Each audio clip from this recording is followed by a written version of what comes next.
arbitrage énergie-climat qui existe depuis une quinzaine d'années sur ces questions de transition énergétique, et je vais vous présenter un résumé du résumé de notre scénario. On n'aura pas le temps de tout dire, on essaiera de garder le temps après pour des questions, des échanges avec vous, s'il y a des choses où je suis passé trop vite, des choses que je n'ai pas vues, et puis effectivement après, on laissera la parole à monsieur le député. Donc voilà, excusez-nous pour ce retard et ces petits problèmes techniques. Donc rapidement, notre association existe depuis 15 ans. On a travaillé sur quels sont les principaux leviers en termes d'économie d'énergie, de production d'énergie renouvelable pour réduire les émissions de gaz à effet de serre, qui sont la cause du dérèglement climatique. Donc, non, je préfère parler comme ça directement. Là. Oui, alors, rapidement. Rapidement, l'effet de serre. L'effet de serre, si vous voulez, ce sont une couche de gaz qui, sur la planète, permettent de garder un peu la chaleur. Le soleil chauffe la Terre renvoie de la chaleur, et cette couche de gaz fait que l'on garde un peu de chaleur sur la Terre. Et le problème, c'est que si on augmente cette couche de gaz à cause des gaz qui sont générateurs d'effet de serre, si on augmente cette couche de gaz, la température moyenne de la Terre se réchauffe, et c'est le réchauffement climatique. Réchauffement ou dérèglement climatique. Donc ce sont bien ces gaz qui sont émis par nos activités et qui sont la cause de ce réchauffement climatique. Alors, si on reprend les principaux gaz, on a le CO2 lié principalement aux usages de l'énergie. Au niveau de l'agriculture, on aura le méthane des bovins et le protoxyde d'azote des engrais. Et au niveau de l'industrie, on a notamment les gaz fluorés qui servent au niveau du refroidissement et des pompes à chaleur. Donc voilà les trois familles principales de gaz à effet de serre. Alors, ce qu'il faut bien voir, c'est que on raisonne en général sur une moyenne de gaz à effet de serre par personne, mais si on est en France, à droite, on a rapidement dit les gens les plus pauvres qui sont effectivement en bas de l'échelle, si on peut dire, des revenus. Une personne, entre guillemets, pauvre, émet 5 tonnes de gaz à effet de serre par personne. À gauche, quand on monte dans les gens qui ont des revenus de plus en plus forts, une personne émet 15 tonnes. Donc ça veut dire que derrière les inégalités sociales, on retrouve aussi des inégalités au niveau des émissions de gaz à effet de serre. Donc à la fois, on va raisonner sur une moyenne d'émissions par personne, mais il faut savoir que cette moyenne, elle ne fait, si vous voulez, que concentrer quelque chose qui est relativement étendu au niveau de la population en France. Alors, la question c'est combien est-ce qu'on pourrait émettre chacun en France si l'on veut respecter les recommandations du GIEC. En prenant ce que la Terre peut supporter ou recycler, divisé par le nombre de voisins que nous avons sur la Terre, grosso modo, il faudrait émettre 1,6 tonne de gaz à effet de serre par personne, alors qu'actuellement en France, on est aux environs de 10 tonnes. Donc passer de 10 à 1,6, ça veut dire qu'il faut diviser par 6 d'ici 2050 toutes nos émissions de gaz à effet de serre. Donc voilà l'enjeu de la transition énergétique. Ce n'est pas simplement des petites modifications à la marge, c'est vraiment globalement toutes nos activités, les prendre en compte, voir ce qu'elles émettent comme gaz à effet de serre et se dire comment est-ce qu'on va réduire toutes ces émissions. Voilà grosso modo l'enjeu de la transition énergétique. Alors, ce qui est important de voir, c'est le fait qu'on a des besoins en énergie. On se chauffe.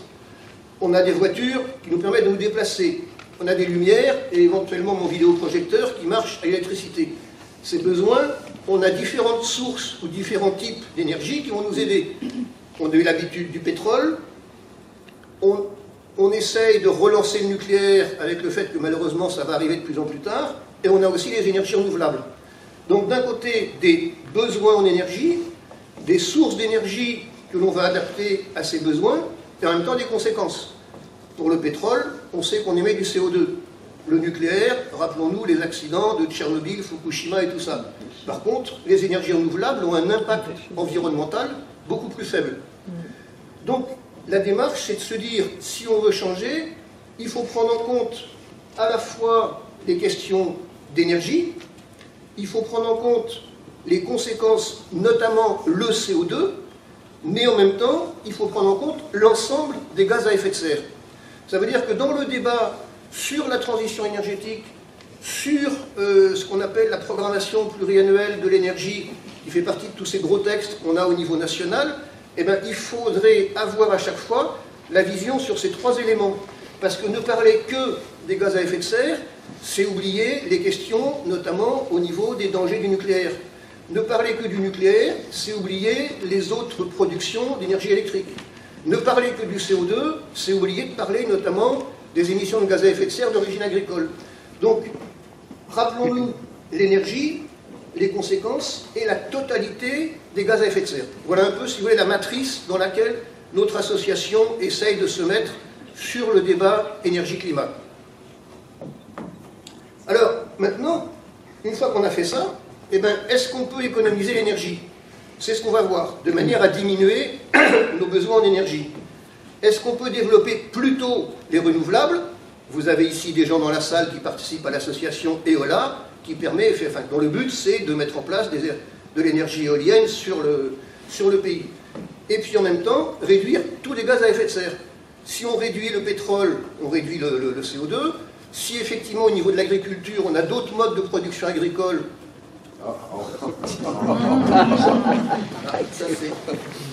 on va y arriver, on va y arriver. Donc si effectivement on réduit au niveau de l'agriculture, et on dira un petit mot sur l'avion, la question c'est bien de prendre en compte encore une fois l'énergie, les conséquences et l'ensemble des gaz à effet de serre. Alors, on arrive au niveau des Pays de la Loire. Oubliez un peu tous les chiffres, regardons simplement qu'au niveau énergie, le logement et le transport, c'est presque les 2/3 en énergie. Sous-entendu en énergie, le tertiaire, l'agriculture et l'industrie sont moins forts. Le plus fort, c'est transport et logement. Au niveau des gaz à effet de serre, on va se rendre compte que l'agriculture dans notre région est très émettrice de gaz à effet de serre. Et le transport reste important aussi au niveau gaz à effet de serre.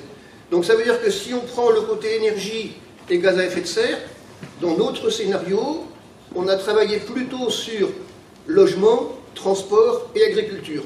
Et avec ces trois secteurs, ces trois activités économiques, on a à peu près la vision sur l'énergie et les gaz à effet de serre. Alors, la démarche qu'on a prise, c'est celle de l'association Négawatt, qui existe depuis une vingtaine d'années, qui effectivement, il y a 20 ans, on se disait on va mettre des gros tuyaux, on amènera beaucoup de pétrole, on aura des gros radiateurs, mais on aura des grosses dépenses. La question maintenant, au contraire, depuis les travaux de l'association Négawatt, rejoints par d'autres organismes, c'est effectivement se dire comment économiser l'énergie.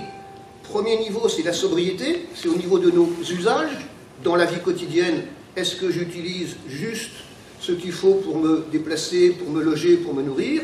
Et l'efficacité, c'est est-ce que nos appareils, est-ce que nos voitures, est-ce que nos chaudières sont adaptées à l'usage dont on a besoin? Et puis, dernier élément, les énergies renouvelables. Donc voilà ce qu'on appelle le triptyque mégawatt, sobriété, efficacité, renouvelable. Il y a 15 ans, c'était encore nouveau. Maintenant, effectivement, de plus en plus d'organismes, que ce soit l'ADEME, que ce soit d'autres associations, reprennent cette démarche en disant il n'est plus question de voir seulement la quantité d'énergie, mais de voir la qualité des processus et des mises en œuvre qui vont nous permettre effectivement d'avancer sur un autre domaine. Alors, on va maintenant voir dans les différents secteurs quelles sont les économies d'énergie que l'on peut faire. Si on prend le logement, eh bien dans nos logements, plus de la moitié, c'est le chauffage. C'est le chauffage parce qu'effectivement, on a des logements qui sont globalement peu isolés, et si effectivement on isole un logement, eh bien on gardera dans le logement la chaleur qu'on aura mis avec la chaudière ou la pompe à chaleur ou autre chose. Donc au niveau des logements, l'effort principal, ça va être la rénovation énergétique.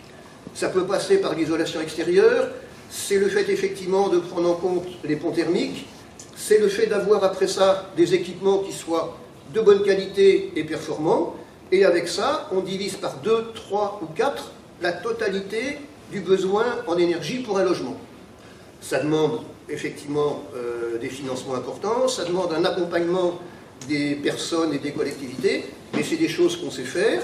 Et effectivement, maintenant, il y a quand même de plus en plus de logements qui sont rénovés de manière performante. L'important, c'est aussi le fait de se dire que entre maintenant 2025 et 2050, les logements qu'on aura en 2050, ce sont ceux que l'on a actuellement, pour les 2/3. Ça veut dire que la construction neuve va prendre sa place, mais la construction neuve n'est pas suffisante pour améliorer le stock de logements que l'on a partout. Donc la rénovation des logements anciens, et effectivement, pour des logements neufs, déjà quand on conçoit un logement neuf, on sait qu'on va isoler, on sait qu'on va traiter les ponts thermiques, on sait qu'on va probablement mettre en place des énergies renouvelables. Donc la construction neuve, c'est bien, mais ça n'est qu'une petite partie du chantier global des économies d'énergie dans l'habitat. Je vais un peu vite, ça vous semble compréhensif? Oui, oui. Bon, le temps nous est un peu compté. Alors, on a parlé effectivement du bâti, c'est-à-dire la structure de la maison, les côtés de la boîte. Des appareils performants, un poêle à granulés est beaucoup plus performant qu'une chaudière, enfin qu'un foyer ouvert où on se contente de mettre les bûches. Le fait qu'on soit passé des anciennes ampoules à des ampoules basse consommation, on a fait des économies d'énergie au niveau technique. Et puis on a parlé du comportement. Est-ce que je prends une douche courte? Est-ce que je mets plutôt une polaire plutôt que de monter la chaudière? Tout ça, ce sont des éléments qui, en plus des travaux de rénovation, avec les équipements et avec le comportement, là on a les 3 éléments qui vont permettre d'économiser dans nos logements. On a parlé logement, transport et déplacement. On a vu que les transports, c'était une grosse partie de l'énergie et une grosse partie des gaz à effet de serre. On est quand même très dépendant par rapport au pétrole. Et si on se rappelle tout à l'heure l'ordre de grandeur que l'on avait vu, 1,6 tonne de CO2 par personne, qui était notre quota annuel auquel on devait arriver, ben c'est à peu près ce qu'on fait avec une bagnole moyenne quand on se déplace en France, quoi. Donc la voiture est un élément important de la transition. Globalement, les autres secteurs diminuent un petit peu les consommations d'énergie, les gaz à effet de serre, mais la voiture reste un secteur qui, même si on a des voitures plus optimisées au niveau technique et performance, on a de plus en plus de voitures, on fait de plus en plus de kilomètres, donc le secteur des transports reste le secteur qui continue malheureusement à augmenter en termes d'émissions de gaz à effet de serre. Alors, ce qu'il faut savoir, c'est qu'on a beaucoup de motifs de déplacement, mais les gens pour qui c'est le fait d'aller au boulot le lundi matin à 8 h tous les jours avec les contraintes, ça n'est qu'un tiers de nos déplacements. Ça veut dire qu'on a 2/3 de déplacements sur lesquels il va falloir trouver des manières de s'organiser où on puisse se dire je ne prends plus ma voiture tout seul, mais éventuellement avec une voisine, un voisin pour qu'on aille faire les courses ensemble. Je ne prends plus ma voiture, mais j'essaye de rejoindre un point où il y ait un bus, un train ou quelque chose comme ça. Je ne prends plus ma voiture, mais je suis en bonne santé, je fais du vélo électrique. Dans ces 2/3 de non-déplacement professionnel, il va falloir changer nos modes de vie. Oui? Non, je dirais le plus compliqué, c'est le changement d'habitude. Changement d'habitude. On est effectivement dans des habitudes qui existent grosso modo depuis les 30 Glorieuses où on a consommé, roulé, pollué, et puis on va se rendre compte que la nature va nous contraindre. Soit on change de manière régulière, précise, organisée, soit ce sera un petit peu le chaos, comme on le voit effectivement avec les déchaînements de mauvais épisodes au niveau climatique. On en reviendra dans la discussion. Merci. Alors effectivement, on voit aussi que quand on est en ville, il est relativement facile de se déplacer avec les transports en commun, et quand on va en dehors des premières couronnes, eh ben, les gens, madame, monsieur, éventuellement le grand-fils ou la grande-fille, ont besoin d'avoir une voiture, et les déplacements sont beaucoup plus forts dans les zones rurales ou les zones intermédiaires que directement au centre-ville. Donc là aussi, l'aménagement du territoire de manière à réduire nos distances entre logement et travail, logement et activité, là, on a une matière à travailler, mais c'est du long terme. C'est du long terme aussi. Et puis, donc, pour nos travaux, on a essayé de recenser des activités simples qui montraient qu'on avait un gain en termes d'économie d'énergie. Là, c'est le fait, effectivement, d'avoir favorisé une piste cyclable pour les enfants pour aller au collège, donc moins besoin que ce soit les parents. Le fait d'avoir des voitures plus petites, plus légères, on consommera moins d'énergie. Le fait effectivement de se rendre compte qu'on passe d'une zone périphérique en se rapprochant du centre-ville et on a accès à des transports en commun, là aussi moins besoin d'usage de la voiture. Et puis aussi le covoiturage, au lieu d'être tout seul on est à 2 ou 3 et là directement on fait des économies d'énergie. Donc en recensant beaucoup d'économies d'énergie comme ça, en faisant quelques calculs, on organise la question, on raisonne sur le besoin de se déplacer, on raisonne sur l'efficacité de la voiture, on aura encore des voitures, mais elles seront plus efficaces, on change le mode de déplacement, on a parlé du vélo électrique, à pied, éventuellement du train, du bus et tout ça, en cumulant l'ensemble de ces actions d'économie d'énergie, on fait plus des 2/3 d'économie d'énergie possible. Alors, ça ne va pas être fait demain tout de suite, mais si on se donne ça comme démarche à moyen et long terme, on peut réduire très fortement les besoins en énergie de nos transports. On aurait pu faire la même chose au niveau des camions, en se disant, dans un camion, est-ce que j'ai un frigo qui dure 7 ou 8 ans, ou est-ce que j'ai un frigo qui dure 15 ans? Est-ce que j'ai un frigo qui est fait en Europe de l'Est ou qui est fait en France? Là, en raisonnant sur ce que l'on met dans les camions, on a aussi des leviers d'économie d'énergie. Enfin, réduire le besoin de matière et réduire le besoin en énergie. Alors, l'aérien, ce qu'il faut se rendre compte, c'est que quand on est en avion, la combustion en altitude du kérosène produit d'autres effets que la même combustion du pétrole sur une voiture. Et c'est-à-dire qu'on a un facteur 3 entre le CO2 du kérosène et la totalité des conséquences en termes de gaz à effet de serre. Ce dont ne parlent pas ni les industriels de l'avion du tourisme ou les officiels au niveau du gouvernement. Ce qui fait qu'effectivement, quand on prend un avion Paris-New York pour une seule personne, j'insiste pour une personne, je fais un aller-retour, j'émets l'équivalent de 3 tonnes de gaz à effet de serre. 3 tonnes, 1 tonne 6, ces 3 tonnes, c'est presque 2 fois le quota annuel que l'on avait dit que l'on voulait atteindre dans une démarche de transition. Et effectivement, en France, l'aviation, c'est déjà 7% de la totalité de nos émissions de gaz à effet de serre. 7% pour une pratique qui est minoritaire.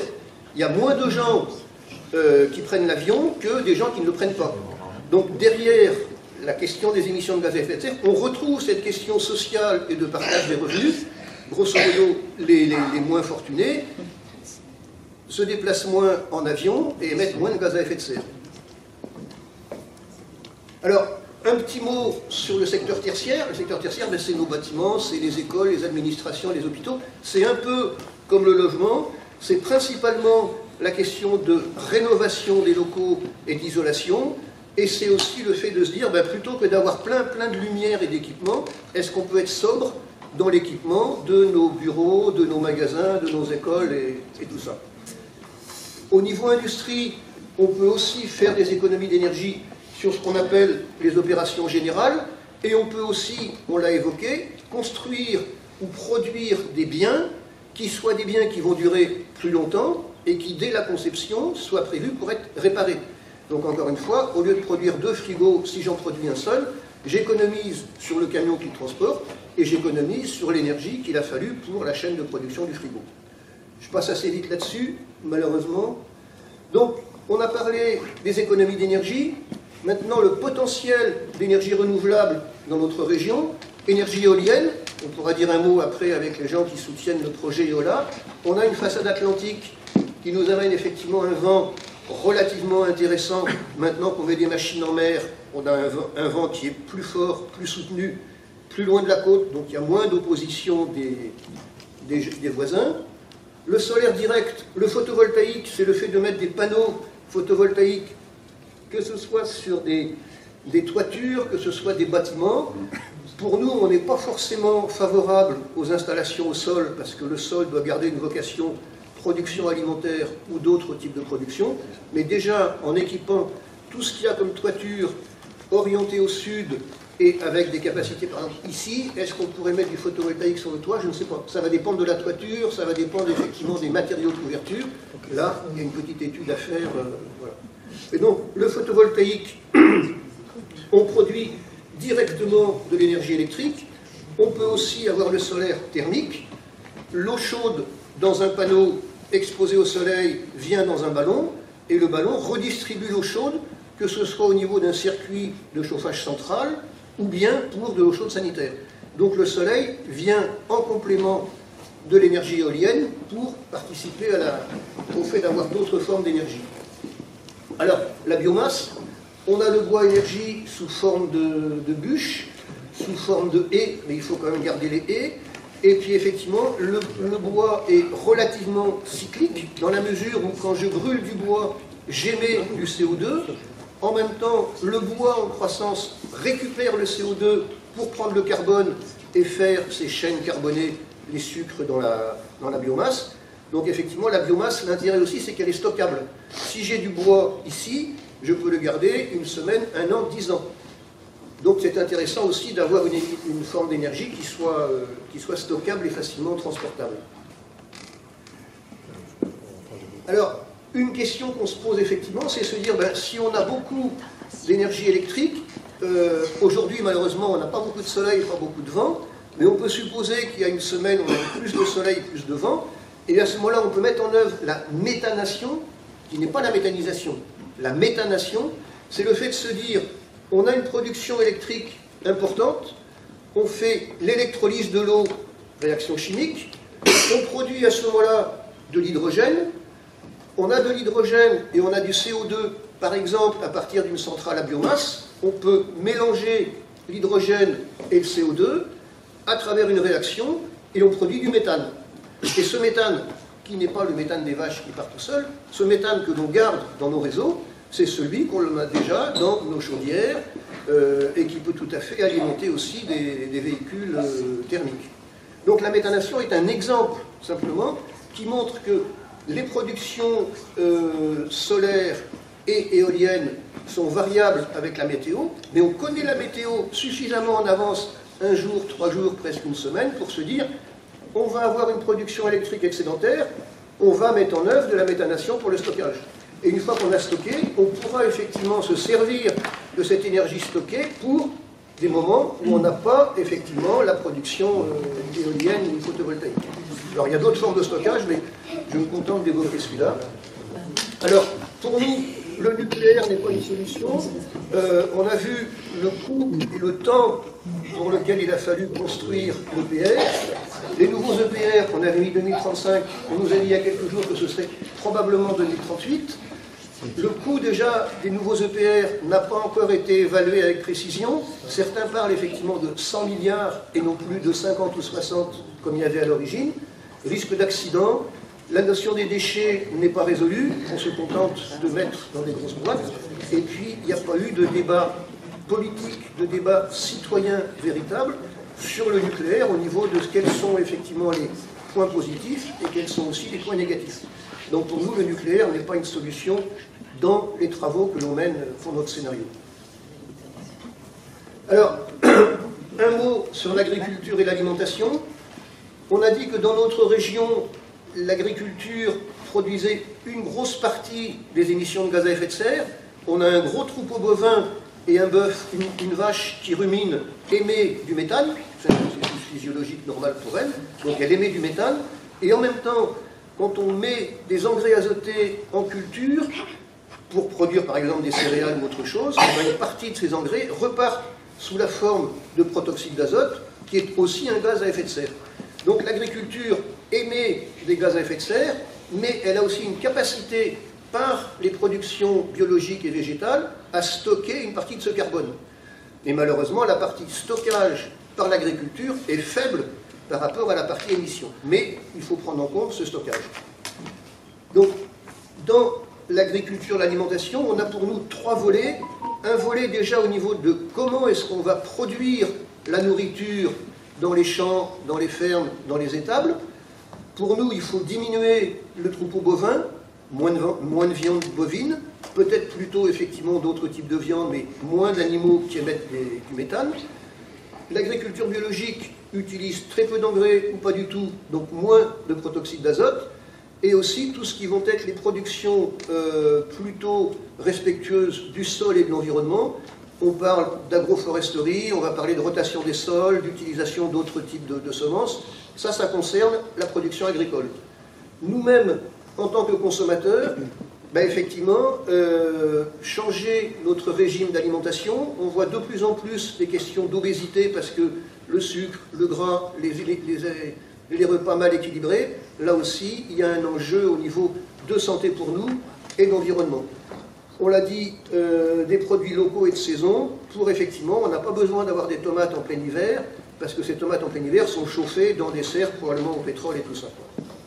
Et puis, une transition énergétique, produire de l'énergie à partir de la biomasse et puis de la méthanisation.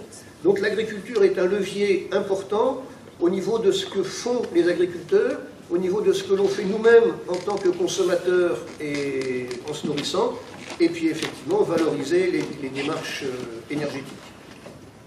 On peut faire maintenant, on a vu qu'on pouvait faire des économies d'énergie, développer des énergies renouvelables, réduire les émissions de gaz à effet de serre. On peut essayer de faire un peu un bilan global de ces éléments. Alors, en bleu, bon, on était en 2020 quand on a fait notre scénario, on est en 2025, donc la courbe a un peu évolué, mais la démarche générale reste la même. En bleu, on réduit les consommations d'énergie à travers tous les exemples qu'on a vus d'isolation, de déplacement autrement. En rouge, on développe les énergies renouvelables. On a parlé de l'éolien, du solaire thermique, de la biomasse. Et par différence, on va se rendre compte que les énergies classiques, pétrole, gaz, nucléaire, qui actuellement sont les principales, ces énergies classiques vont diminuer et on se dit qu'entre 2040 et 2050, on arriverait à ce que les énergies renouvelables couvrent l'ensemble des besoins, mais des besoins qui auront été réduits. Voilà un peu, si vous voulez. Alors, on n'a pas besoin de mettre les chiffres, mais la démarche, c'est effectivement ce ciseau qui fait qu'on consomme moins d'énergie, on produit des énergies renouvelables, et au global, on réduit le besoin en énergie. Là, on est sur l'énergie. Si on rajoute maintenant la notion de gaz à effet de serre, on voit en bleu que les gaz à effet de serre liés à l'énergie, notamment le pétrole, en bleu, tendent vers zéro. Les gaz à effet de serre d'origine agricole restent parce qu'on aura encore des bovins, on aura encore d'autres productions qui malheureusement émettent un peu de gaz à effet de serre. Et on a quelques autres GES, notamment c'était ceux de l'industrie avec les gaz frigorigènes et tout, mais globalement on arrive à réduire très fortement ces émissions et notamment ça rejoint ce que l'Europe dit dans son Green Deal Fit for 50. L'Europe dit qu'il faut réduire de 55% par rapport à 2030, et dans nos tableaux, on est aux environs de 60% de réduction. Une fois qu'on a fait les économies d'énergie, les énergies renouvelables, et réduire au niveau agricole. C'est bien ces trois-là qui sont importants pour arriver à un résultat riche en 2030. Alors, on l'a évoqué avec monsieur la question d'habitude, on a évoqué effectivement le fait quand on était en 2000, dans les années, les 30 glorieuses, on a construit des routes, des autoroutes, des bâtiments, des choses comme ça, du nucléaire et tout ça. Pendant 30 ans, on a complètement changé le pays. Si on est en 2020, est-ce qu'on aurait encore 30 années audacieuses devant nous pour se dire, nous, associations, militants, bénévoles et tout, est-ce qu'on a la capacité d'impulser le débat et les changements au niveau de nos élus, de nos entreprises et de nos modes de vie, de manière à se dire, ben, effectivement, la priorité devient la question du climat et les questions d'environnement. D'où cette idée de 30 années audacieuses. On sait qu'on va créer des emplois, notamment par le fait qu'on aura peut-être moins de voitures, plus d'autres modes de déplacement. On va avoir besoin de personnes pour faire la rénovation des logements, tout ça. Et puis effectivement, au niveau agricole, Terre de Liens propose un outil qui effectivement se dit, si on prend une région ou un territoire, ils nous disent actuellement combien il y a d'emplois dans le milieu agricole. Si on fait la mutation de l'agriculture classique, productiviste, polluante, vers une agriculture plutôt biologique et de type paysanne, on voit apparaître le gain en termes d'emploi dans le milieu agricole, dans le milieu rural en général. Donc voilà des éléments qui devraient nous aider, enfin nous conforter dans le fait que allons vers une autre société. Si on résume, on a parlé d'économie d'énergie, on a parlé dans le logement, dans les transports, éventuellement les autres secteurs, on a parlé des énergies renouvelables, on a parlé aussi au niveau de l'agriculture, la part au niveau des producteurs agricoles et la part que nous avons nous en tant que consommateurs. Et effectivement, on peut se dire que derrière notre scénario et tout ce qu'il y a maintenant comme association sur ces thèmes-là, eh bien, il y a une autre vision qui pourrait se mettre en place si le débat écologique reprenait au niveau de l'opinion publique. Voilà, j'étais très rapide, excusez-moi. Maintenant, s'il y a des questions, des remarques, avant que M. Pro n'arrive. Bravo.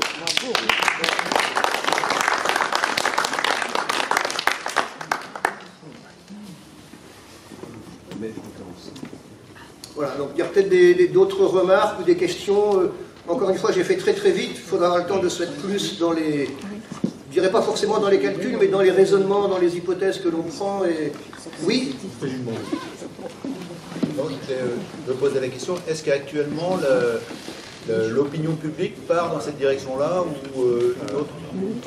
Ben, je dirais, quand on a commencé nos travaux il y a une quinzaine d'années, il n'y avait pas grand monde qui parlait de climat, enfin si on parlait de climat un peu, mais de transition énergétique en ce sens-là, il n'y avait pas grand monde. Petit à petit, depuis 5 ou 10 ans, on voit que ça a quand même pris. Il y a eu en 2008-2009 la jeune Greta Thunberg, puis après ça beaucoup de manifs avec les jeunes qui ont montré qu'il y avait un désir de changement et d'engagement. Maintenant, malheureusement, depuis 3-4 ans, on a l'impression que l'écologie n'est plus du tout quelque chose d'important au niveau de l'opinion publique. Alors, est-ce que c'est de la part uniquement des politiques? Est-ce que c'est un reflux au niveau de la vie associative? Nous, on souhaite que ça redevienne important. Après, ça dépend de nous, ça dépend de nos associations. Malheureusement, quand on voit Trump aux États-Unis, et ben effectivement, tous ceux qui vont suivre Trump disent le climat, basta, on n'en veut pas, quoi. Oui. On a quand même des raisons d'être pessimiste, parce qu'on a l'impression, là on parle entre convaincus, donc on est tous d'accord, on a quand même l'impression que nos politiques, c'est plus du tout à l'ordre du jour, et c'est là un sujet qui devient très secondaire, et que tout le monde s'en fiche, quoi. Alors que Météo France vient de sortir des tableaux disant comment va être la France en 2050-2100, avec effectivement, bon, il y a des cartes qui étaient à l'entrée. À Brest, on aura le climat de Bordeaux. À Paris, on aura peut-être celui de Montpellier, et ainsi de suite. Donc, au-delà du climat, ben, effectivement, notre mode de vie, nos genres de vie, tout ce qu'il y a au niveau de l'agriculture chez nous, sans parler de ce qu'il y a dans les pays du Sud, on sait que ça va être bouleversé. Le plan national d'adaptation au changement climatique a été publié il y a quelques jours. Les associations ont dit oui peut-être, mais il n'y a pas de moyens, il n'y a pas de cadre suffisant. Donc on a de plus en plus d'informations sur le danger de ne rien faire, que ce soit au niveau scientifique ou au niveau social. On a ces informations. Manque de peau, ben, effectivement, les décisions ne sont pas là, quoi. Oui, juste une question par rapport aux énergies renouvelables qui sont proposées. Parfois, elles sont controversées, comme le biomasse, l'éolien, l'électricité avec la production des batteries qui n'est pas forcément éthique. Donc des fois, on est un peu désemparé, quoi. Oui, c'est vrai. C'est vrai, il n'y a pas de solution où on puisse prendre tout ça. La question, c'est... je préfère une éolienne, effectivement, qui soit peut-être pas forcément très bonne pour des passages d'oiseaux, que, effectivement, continuer avec le pétrole ou avec le nucléaire. La biomasse, on sait qu'il faut la prendre, mais en respectant le renouvellement de la biomasse, effectivement, dans une forêt ou dans tout ça. Il y a effectivement des contraintes à prendre. On n'aura pas une voie tracée en disant ça y est, c'est parfait et tout. Il va falloir aussi négocier avec nous-mêmes, avec les agriculteurs, avec les gens en ville et tout ça. Mais la question, c'est de se dire, est-ce qu'on prend le temps de mener ces débats pour voir à peu près où est-ce qu'on va? Mais oui. Pour rebondir sur la remarque de monsieur, moi j'ai vu ces derniers jours, vous l'avez peut-être vu dans la presse, il y a un projet sur le port de Saint-Nazaire qui consiste à produire 30 000 tonnes par an de kérosène bio, enfin, c'est-à-dire à partir d'hydrogène et de carbone. Et ces 30 000 tonnes par an permettront de faire 500 allers-retours Paris-New York, ce qui est ridicule. Sauf que dans le même temps, ils annoncent leur consommation énergétique et ils prévoient de consommer, alors le chiffre, bon, sauf pour les spécialistes, 1700 gigawattheures par an, donc ça ne parle pas. Sauf que c'est l'intégralité de la production du champ éolien qui est en mer en face du Croisic, que l'on a vendu à la population en leur disant, avec ça, on va produire 50% d'énergie électrique pour la consommation domestique de Loire-Atlantique. Et on voit là que pour permettre 500 allers-retours Paris-New York, on va consommer autant que 50% de la production, enfin de la consommation électrique de tous les habitants de Loire-Atlantique. Et donc ça rejoint ce que tu disais, Charles, c'est vraiment un choix. Et on ne s'en sortira pas sans de la sobriété. Il ne faut pas croire. Parce que si on veut faire du kérosène pour tous les vols Paris-New York, toute la côte atlantique sera couverte d'éoliennes. Donc il y a vraiment des choix importants à faire. Est-ce qu'il y a encore quelques questions, quelques remarques? Oui. Oui, sans être un pro-nucléaire, je ne suis pas un pro-nucléaire. La part du nucléaire dans la production d'électricité en France est extrêmement forte. On est au-delà de 80%. 2 tiers. Oui, enfin, d'après, oui, 2 tiers, un gros 2 tiers. Ce 2 tiers, c'est énorme. C'est énorme. Donc, ce paramètre-là, je pense qu'il est quand même intéressant il aurait été quand même utile de l'intégrer dans votre réflexion au lieu de le rejeter complètement. Parce que arrêter le nucléaire, est-ce que c'est possible? On ne va pas l'arrêter demain. Est-ce que c'est possible? On s'appuie sur les travaux notamment de l'association Negawatt, qui est la grosse association nationale là-dessus, qui elle a fait un calendrier en se disant ben, sur 20-25 ans, on ne construit pas de nouveau, on garde la sécurité pour ce qui est en place et petit à petit, on diminue. Parallèlement au fait qu'on fait des économies d'énergie et on met en place d'autres énergies. Donc là encore, on est sur un ensemble de choses à mener en parallèle, quoi. Le choix de ne pas prendre le nucléaire, c'est aussi le fait de se dire, quand on voit ce que ça va coûter, il vaudrait beaucoup mieux le mettre dans d'autres productions. On nous annonce que ce n'est pas 2035, c'est 2038. Est-ce que ça va être 2040? Donc là aussi, si vous voulez, on est sur une technologie qui est tellement difficile à maîtriser, alors que le nucléaire, on sait faire, l'éolien, on sait faire, enfin, pas le nucléaire, mais les autres énergies renouvelables, on sait faire, et surtout les économies d'énergie, on sait faire. Donc la question, c'est là aussi, ne pas arrêter tout de suite le nucléaire, mais préparer tout ce qu'il faut pour en avoir de moins en moins besoin. C'est un choix. Oui. Donc, dans le paradoxe global, c'est aujourd'hui le passage de la voiture thermique à la voiture électrique qui, elle, pour le coup, devrait nous coûter, enfin, en termes de besoins énergétiques, c'est tout le paradoxe. On fait croire aux gens que pour garder les mêmes usages, les mêmes fonctionnements, pour toujours faire tourner la boutique, toutes les études sont basées sur des croissances, des croissances qui sont basées sur nos consommations en fait. On est en plein, en 2025, on est en plein, c'est Virage, le nom de l'association, on est en pleine réflexion de paradigme en fait. Hein. C'est des vrais sujets. Hein. Des vrais sujets. La question, c'est qu'on nous vend la voiture électrique comme étant toutes les solutions. Miracle, ouais. Bon, je suis cycliste. Est-ce que je préfère avoir un accident avec une voiture électrique ou une voiture à pétrole? Je suis en ville. Est-ce que je préfère des embouteillages de voitures électriques ou de voitures à pétrole? Voilà. Au niveau aménagement rural, est-ce qu'il vaut mieux des voitures électriques ou des voitures à pétrole pour qu'effectivement on aille faire de l'étalement urbain partout? Donc la question, c'est de se poser la question de comment on se déplace. Est-ce que la voiture, et à ce moment-là, on verra. Et ça peut être effectivement un peu électrique, ça peut être un peu avec d'autres choses, mais la voiture électrique n'est pas à 100% la solution, quoi. Elle est un élément dans la réflexion sur la mobilité. Oui. Pardon. Oui, juste, moi j'avais vu dans les derniers documentaires sur les énergies, les différentes formes d'énergie ne faisaient que s'accumuler. Et il n'y avait pas de réduction totale de l'énergie, mais c'était plutôt le nucléaire, plus l'éolien, plus l'électrique, plus ceci, cela. En tout, ça faisait un cumul à chaque fois, plus. Et en fait, au total, il n'y avait jamais vraiment de diminution d'énergie. De consommation d'énergie. Et il en parle déjà, des fois, Jean Covici, dans sa BD, Le Monde sans fin, et le livre aussi. Alors, je ne sais pas d'où ça en est, mais vous avez raison, c'est que nous, on préférerait, si vous voulez, que, encore une fois, que les économies d'énergie et les énergies renouvelables soient le plus important. Mais actuellement, la sobriété, on nous en a parlé quand il y a eu la guerre en Ukraine, on a dit attention, le pétrole russe et tout ça. Maintenant, sobriété, pas plus, quoi. Alors que pour nous, c'est l'essentiel. Et derrière la sobriété, c'est aussi la question du partage des revenus, c'est la question du partage de l'usage des richesses entre le Nord et le Sud. C'est la sobriété, mais vraiment une vision globale, quoi. Et là, on a du mal, effectivement, à faire repasser ça. Est-ce qu'on a encore une minute ou... Ouais. Madame? Moi, dernièrement, là, j'ai vu qu'il y avait, enfin, je ne sais pas si ça va être officiel ou pas, au sujet du bois de chauffage. À partir de 2027, ils vont supprimer, on ne pourra plus se chauffer avec du bois de chauffage. Est-ce que... Voilà.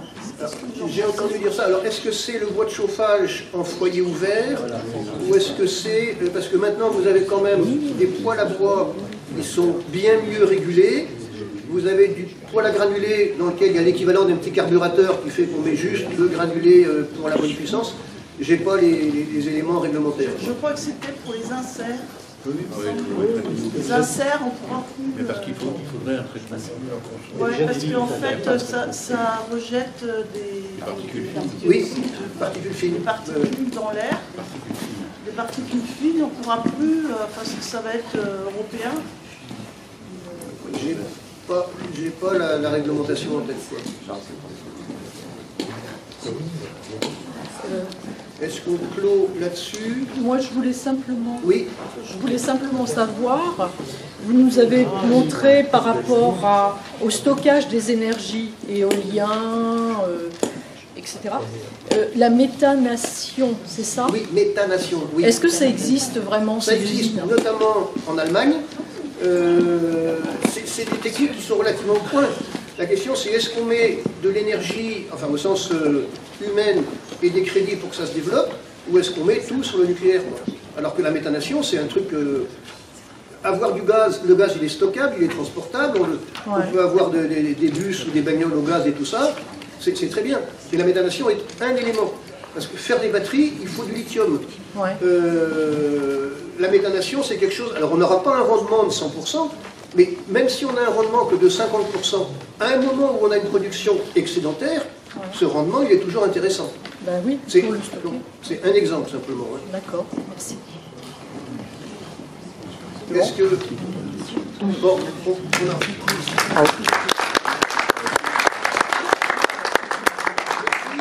Maintenant, c'est à vous, société civile, les gens du cellier et tout, de bouger, de se mobiliser, nous-mêmes, bouger nos élus, et puis... Merci à vous.